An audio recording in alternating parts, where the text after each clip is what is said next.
Conexão Logística, o podcast que aborda tendências locais e globais da cadeia de abastecimento e o seu impacto no nosso dia a dia. Olá, sejam bem-vindos ao podcast Conexão Logística. Conexão Logística, que está a virar mania no país, é um espaço onde abordamos questões relativas à logística, tanto nacional como internacionalmente. E hoje temos mais um convidado, como eu sempre digo, nossos convidados são especiais. Temos um convidado especial que é o senhor, não vou apresentá-lo, vou deixar que ele apresente-se sozinho. Muito boa tarde, seja bem-vindo. E obrigado. Mais um detalhe, normalmente o podcast é feito em língua portuguesa, hoje excepcionalmente vamos fazer uma entrevista em inglês, obviamente com a devida tradução legendada. Okay, thank you very much, Xavier, for having me here today.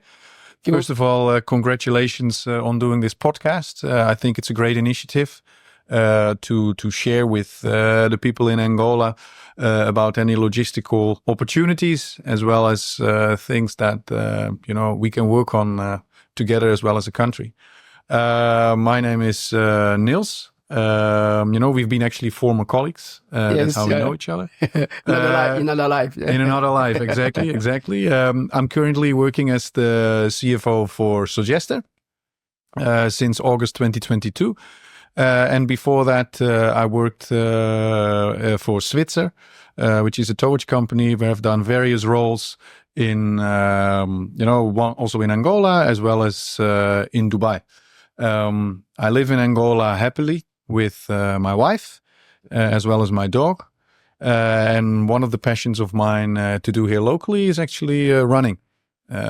So that's more or less it about myself. Thank you very much. Actually, the first question you pretty much given the answer, but then I can add, how is the journey in Angola so far? How has it shaped your career so far? Okay. Well, actually, that's a very good question because I came to Angola during a time that it was not the best time. Is it? When was that? During COVID. Oh. Yes. So that's a perfect time to arrive. Well, it was not really. I mean, we came, it was January 2021 and we moved to Talatona and we were not allowed to leave our house. You don't know many people. There's no social life. So I still had work to do, but particularly for my wife, it was challenging. So it was very good to see that after that, things opening up, obviously the journey got better and better. Finally, after a few months, I could be face to face with my employees. I worked at the time for Svitzer, and we had an operation in Soyo.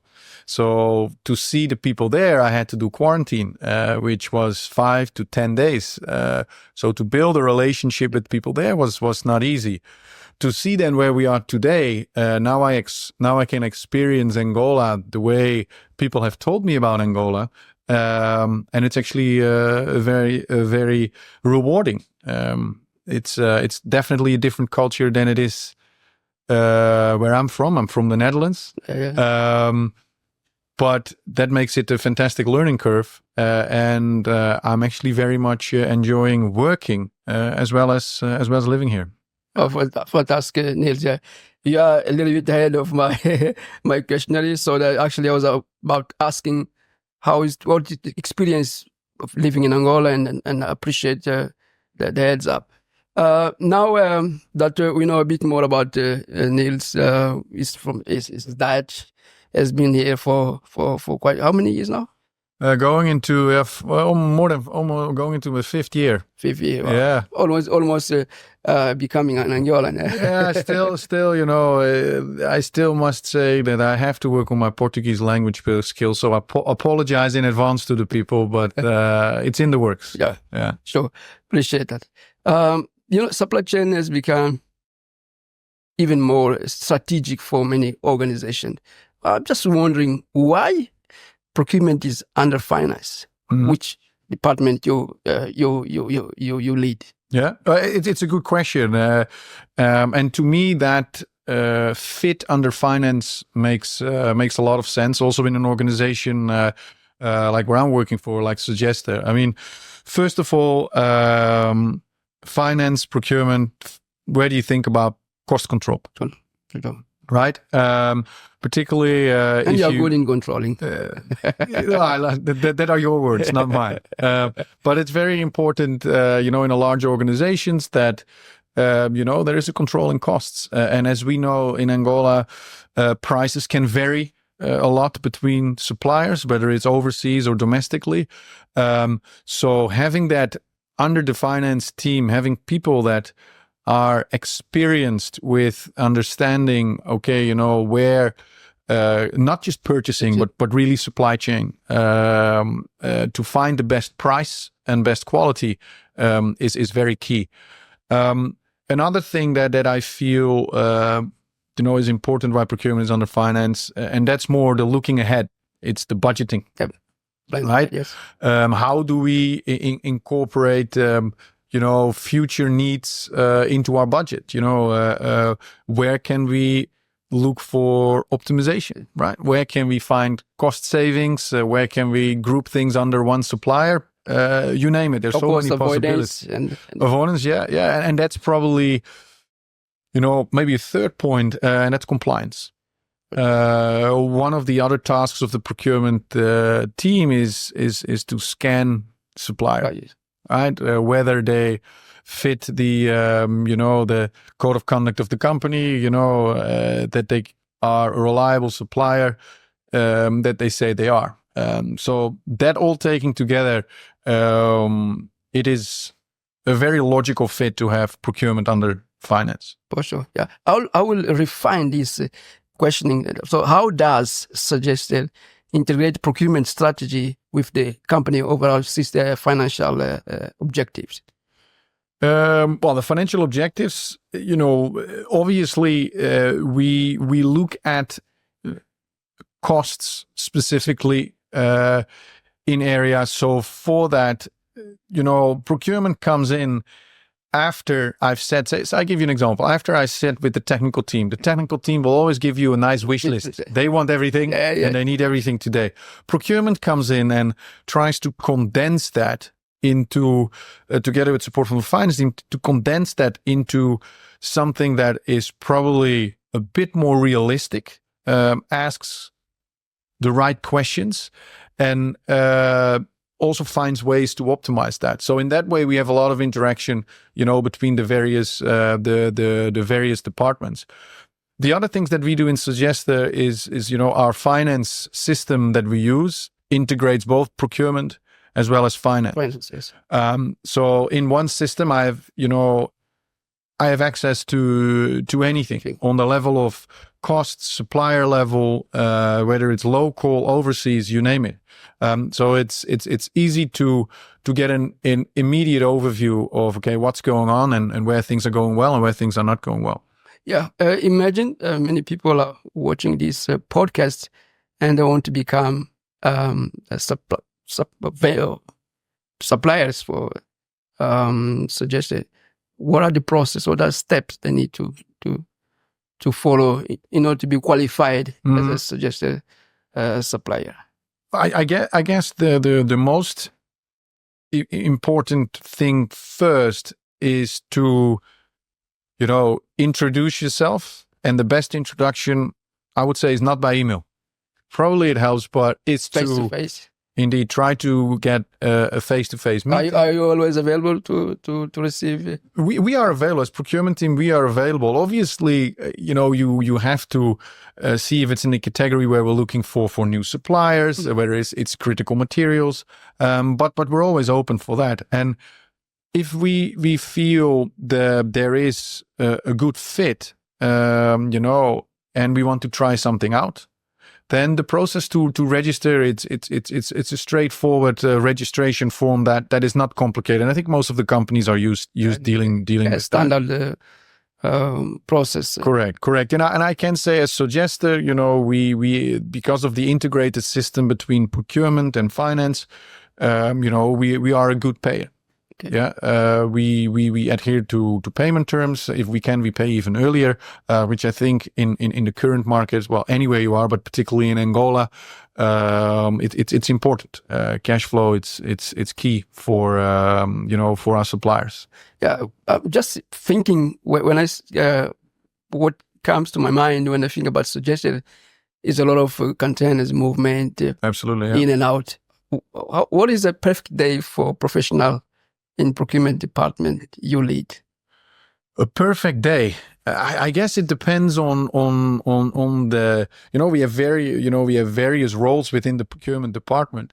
I have a guy who works a lot with the technical department to get things urgently. So there's always things that break down.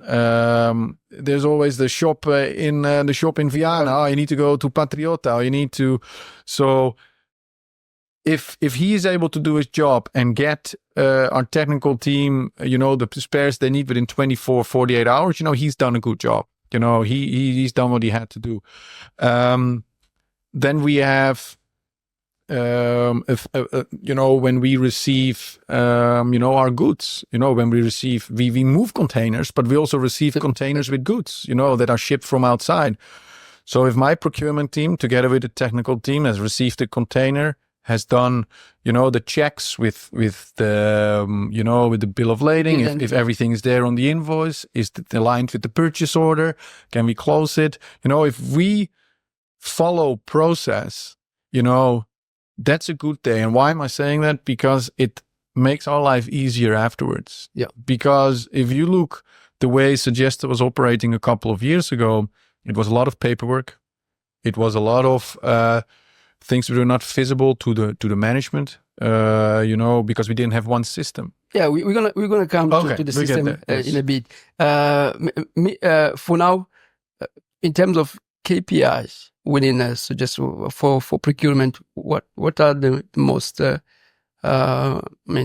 or 3 KPIs that you measure within your finance in general, because you look both for finance and procurement. Yeah, that if you really look at from a logistical procurement point of view, the first thing that I always talk about, I already mentioned, is to find the best price for the product, right? And very good quality, yes. And good quality, yeah, exactly, right? So you think, okay, can we work in bulk? Could we expand the product range that we deal with you? Can we get credit terms, right? Because that's also not a given. So definitely cost is one of them. Number 2 is reduce the number of traders. Yes. That you use in the middle. Yeah. There are a lot here. Oh, yes. And there's always people that come to me, we can use this or that, but the prices are as you know, elevated. Yes. It's typical market where you don't produce a lot and then import. So absolutely. The big importers, then they sell to those who are going to sell and so on and so on. Unfortunately, it's not only suggested, but in general, you face absolutely. In Svitzer, when we worked for Svitzer, we had a similar thing, and there, what a KPI is for procurement is challenge the status quo. Sure. Because you see a lot that you've been working with a supplier for 5, 6, 7 years, but the market here is also developed. There are more entrants, so maybe there are others that can provide the same goods or services that you're looking for. Yeah. But again, just going back again from the vendors, potential vendors that can supply products or materials to you. What type of material are we talking about? Like consumable, paper, any spares? Is there any category? Or it's very, very broad. I mean, we have the usual consumables here, when it comes to office materials, when it comes to lubricants, We have fuel. We have things for cars. But a lot of maintenance on the car. We have a lot of maintenance on the cars. It is such a broad spectrum. I think any company here can probably be of service for Sogester. It's a very wide range. All right.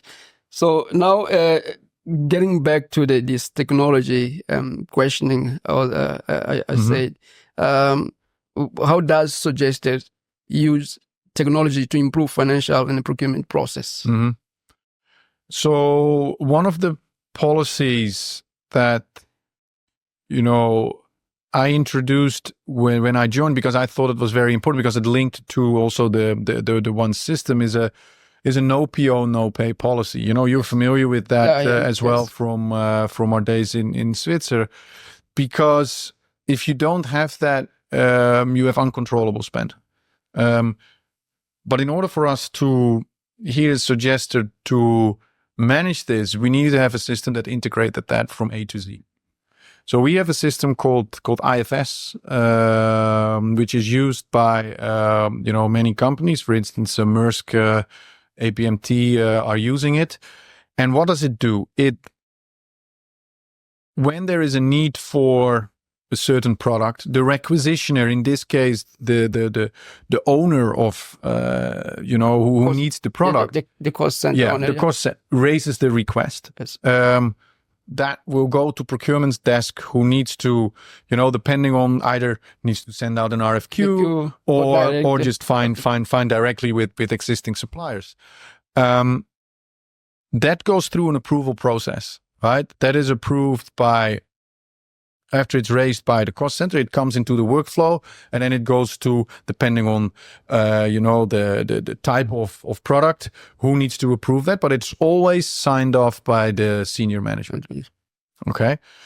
After a price has been determined, it's been approved, then the purchase order is raised.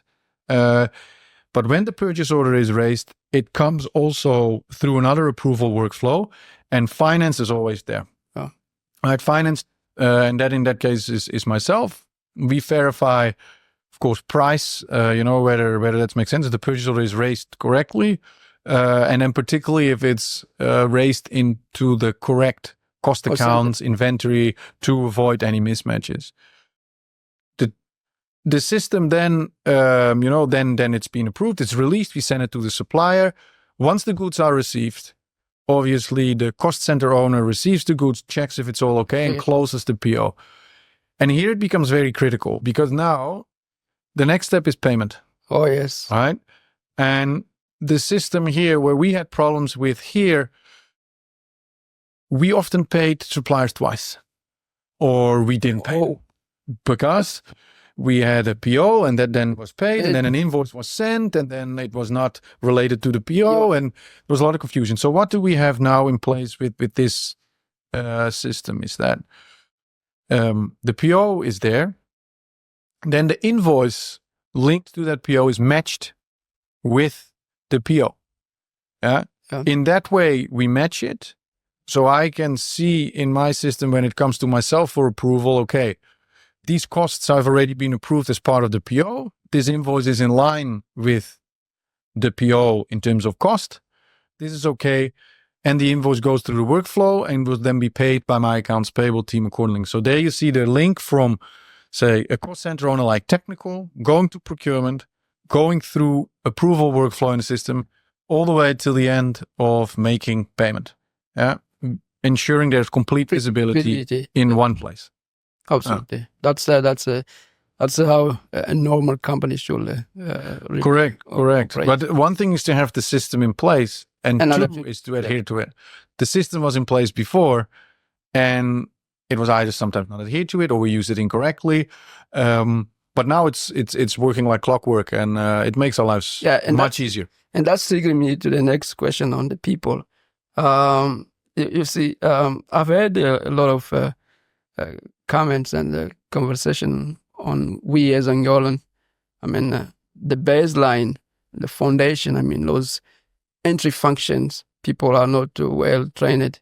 How do you ensure that procurement professional or person who works with you are getting the correct competence. Mm-hmm. Mm-hmm. Yeah. First of all, I don't necessarily think it's just procurement, but also, if I just look at my finance team in general, your first comment about, the entry level, you are correct. It is that person needs training. And training, I don't mean training going outside, sitting in a classroom and doing training. It means on-the-job training. And how do you do that? Is to spend time sitting next to that person. And that can, depending on the role, that can be myself, that can be, for procurement, it's probably more the person who is doing their job. Same in finance. Because that's the way, a person learns, right? To give you an example, right now we have an intern in our finance department for 1 month. That's a good And approach. that person spends a couple of days with each person. And it has to do reach certain objectives, has to do certain, activities to learn. And then, we'll see if a person is suitable, yes or no. But eventually, once you sit close, learn, let him experience, you give him more and more freedom every day. And then you need to ensure that the person is able, because that can sometimes be a bit of a problem, is able to repeat that. So have that consistency in his performance over time. Because what you sometimes see is that if you turn away and you say, okay, I feel it's under control, the ball is being dropped and performance starts slacking, right? Right. And that's why as a manager, you need to be on top and you need to set the right tone. To give you, when I started here, you come in a new organization, you are from a different country, a different culture, yes. And you need to initiate change. For sure. That takes time. That's it, indeed. And the key first thing you need to do to establish that is to have trust. That people know, okay, you are here not to make me feel bad, but you are here to make me better. Even though that means I have to maybe swallow some of my pride because we have done maybe things not correct, but my life will be better. And the way I tried that here also, was like, okay, guys. And I sat with my team also long evenings and helped them do things better, worked on Excel to make them more comfortable, is to say, okay, who wants to stay in the office until 11 o'clock?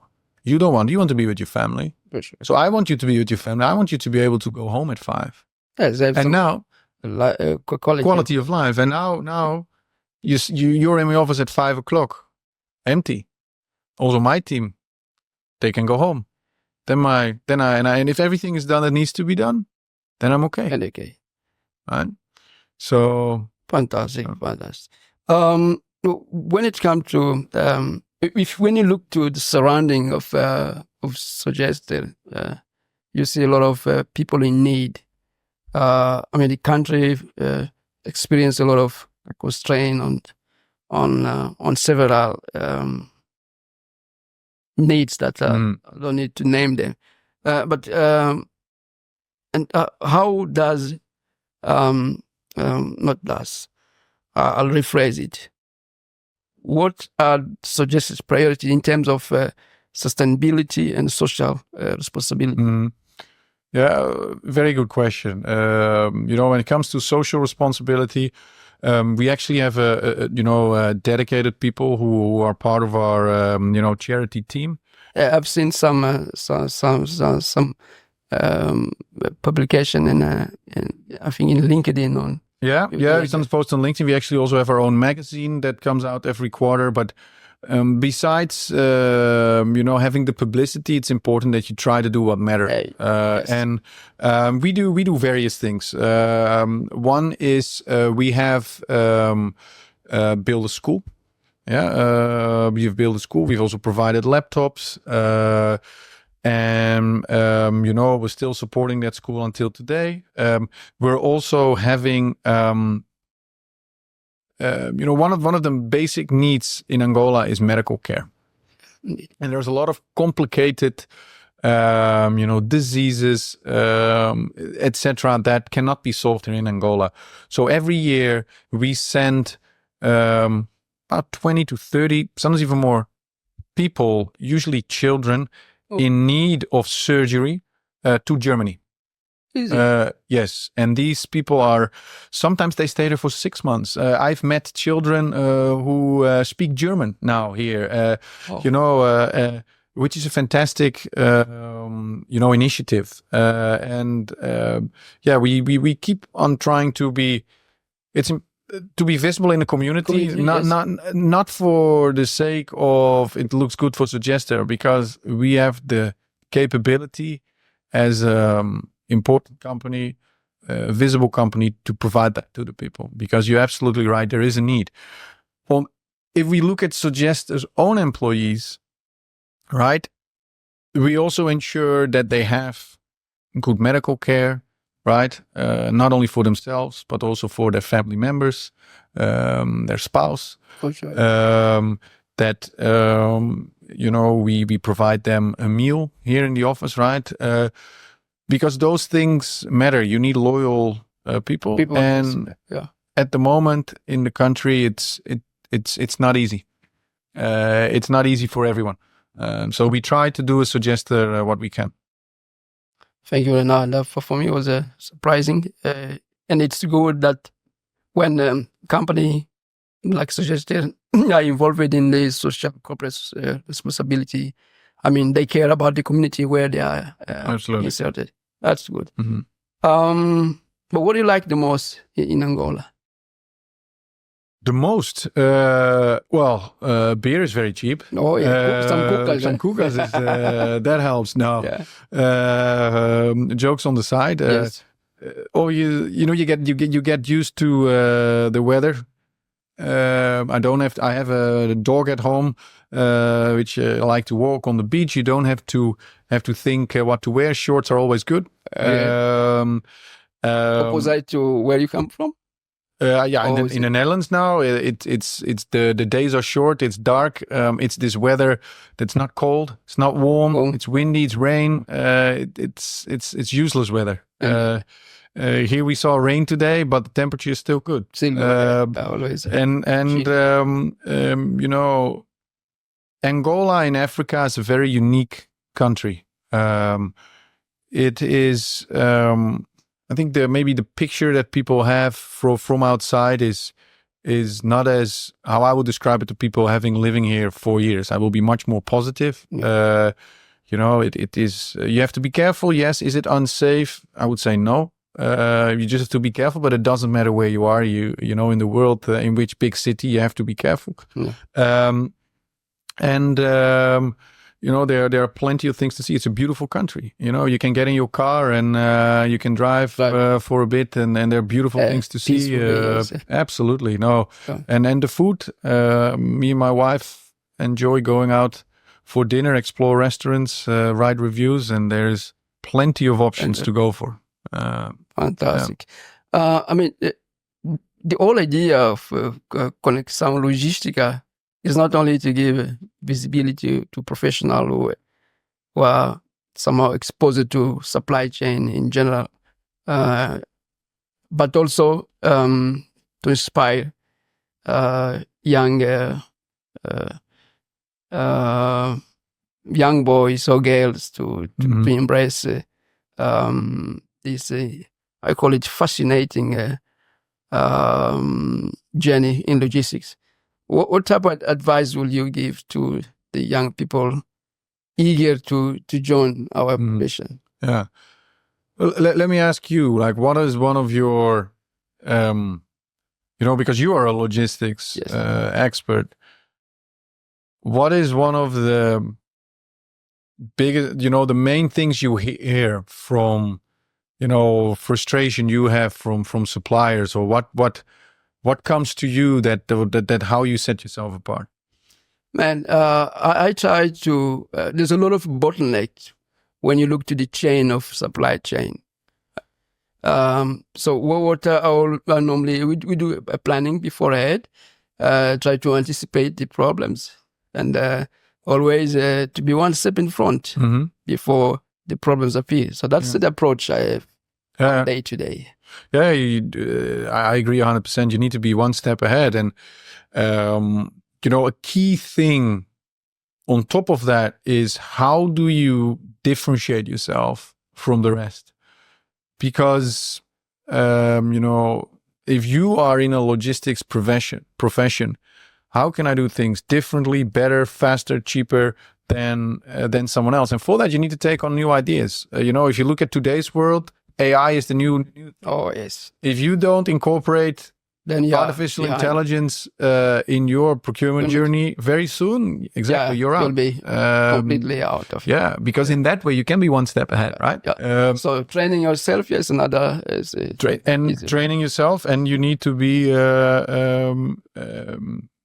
having an open view, open-minded, an open mind on. The grass is not always greener on the other side, but it doesn't harm to learn from others. Sure. There are always great ideas. Look at artificial intelligence, an example. ChatGPT is not creative. It doesn't create anything. Yeah. But it takes things and it combines But you might be mindful and clever enough to really filter the information. Correct. That's how you can play with that. For sure. Oh, that's fantastic. Now, one last question. I'm going to open the microphone to you. If you have anything special to add to this conversation, feel free to. Sure. Angola, let me look a little bit at Angola. Right? Angola is a country that has plenty of potential. I've seen already improvement, in the last 4 years that I've been here.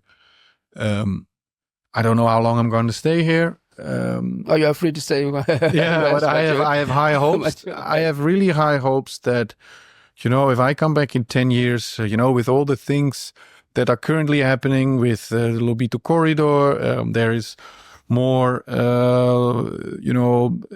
looks at tourism. There's a lot of things happening in the port, right? Port developments. So things are looking bright for Angola. There, I hope that everyone, and that means, from politics to the people to the business environment, can get aligned.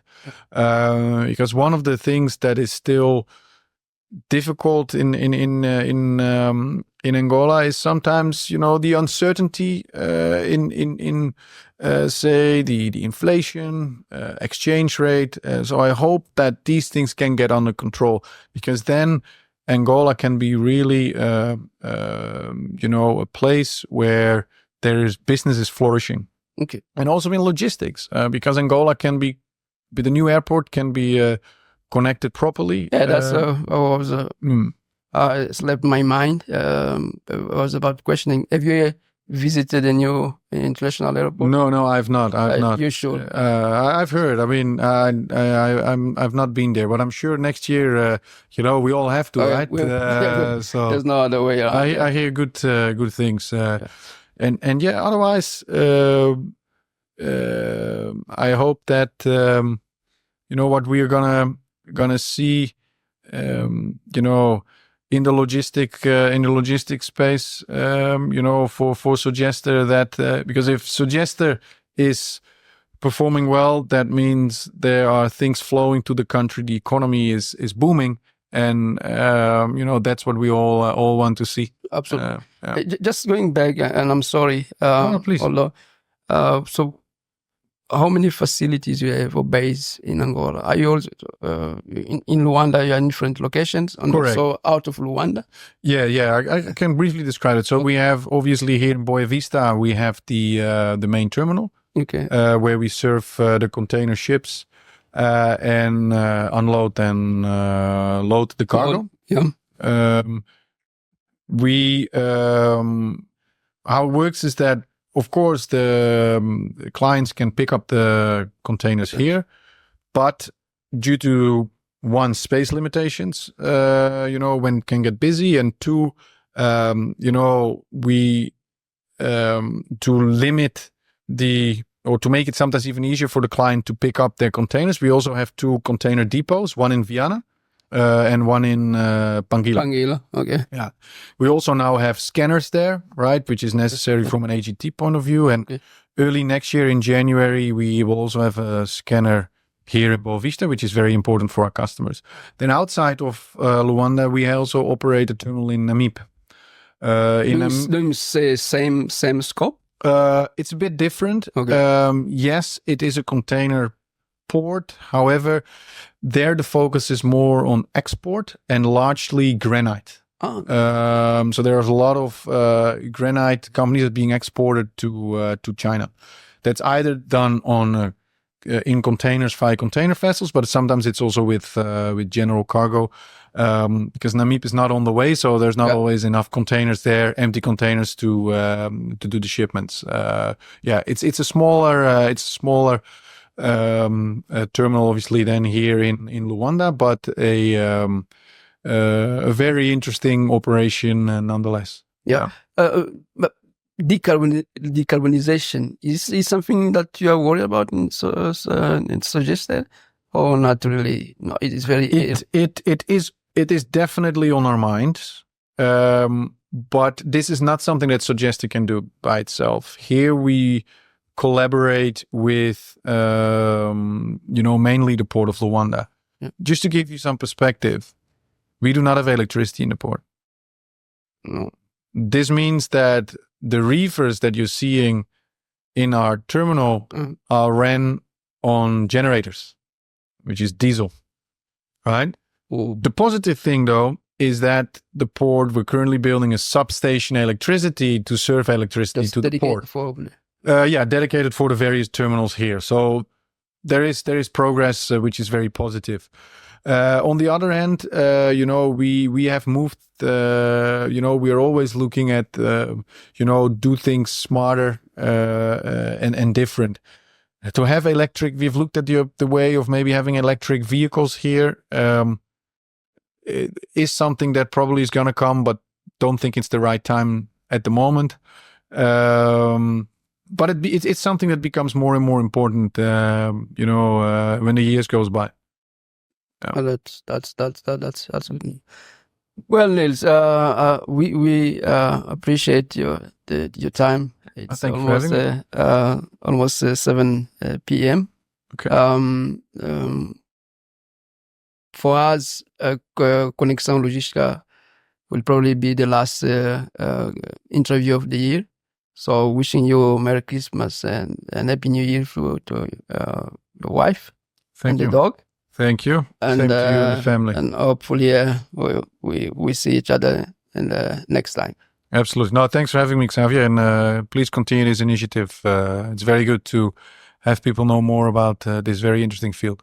Appreciate it a lot. Thank you. E assim terminamos a edição de hoje e provavelmente a última deste ano. Conexão Logística está a virar mania no país. Desejamos a todos um feliz ano novo e boas festas. Muito obrigado.